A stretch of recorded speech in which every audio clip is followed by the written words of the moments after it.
I don't know about you, Adrian, but I do really love breakfast. The flavours are intense, they're tasty.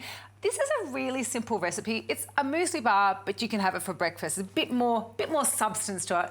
I'm going to get you onto the bananas. Sure. So this is where all mums and dads get to use their overripe bananas, which we have lots of if you've got kids that eat half a banana and don't know what to do with the rest of it. So I'm constantly picking up the other half and eating that one. There we go. So you do need ripe bananas. You need that natural sweetness, that natural fructose to come into it, but you also need something that's easy to mash. I'm going to get Adrian mashing the bananas. I can do that. What I'm also going to use to sweeten it is a little bit of honey. So I'm going to pop that into a pan because I want to put a bit of heat through it just so it emulsifies and you can blend it through the oats and the banana. Nice. And the other thing I'm going to add is some olive oil. So this is a dairy-free recipe. Lots of kids now I'm noticing, and lots of people obviously have intolerances to dairy, and some people just simply don't want to eat a lot of dairy in their diet. The extra virgin olive oil I think is a great flavour, but it's a great sort of dairy-free option. So I want 150 mils of my olive oil. And again, I just want to put a little bit of heat. You can heat olive oil. You just, like any oils, you don't want to heat to too high a temperature, unless you're probably using Adrian's duck fat and you're cooking potatoes.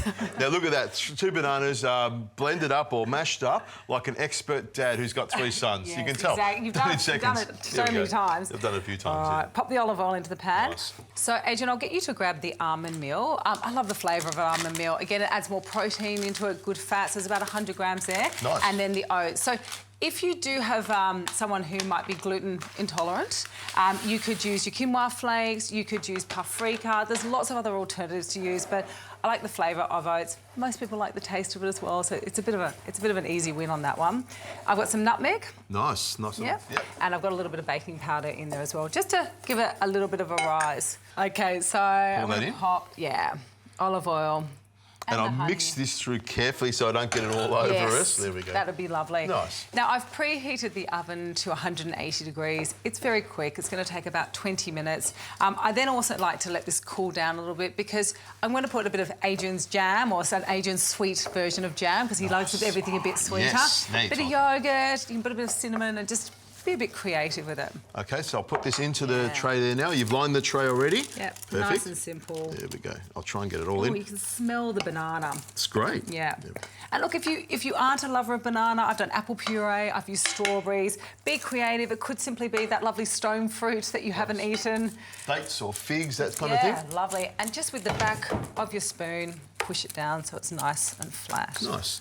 I could see you putting sesame seeds, chia seeds, that sort of stuff in there. Absolutely. You could go crazy, couldn't you? Or you could just do the nice, simple version, which is what you've done here. This is nice and simple. Here we go. I like that you're getting nice and creative and talking about all those lovely seeds and chia seeds. I'm brainwashed. I call it, you know, there's no excuse now. We've kind of taken a little bit of each other's love of food on board. So I'm going to pop that in the oven, 180 degrees for 20 minutes.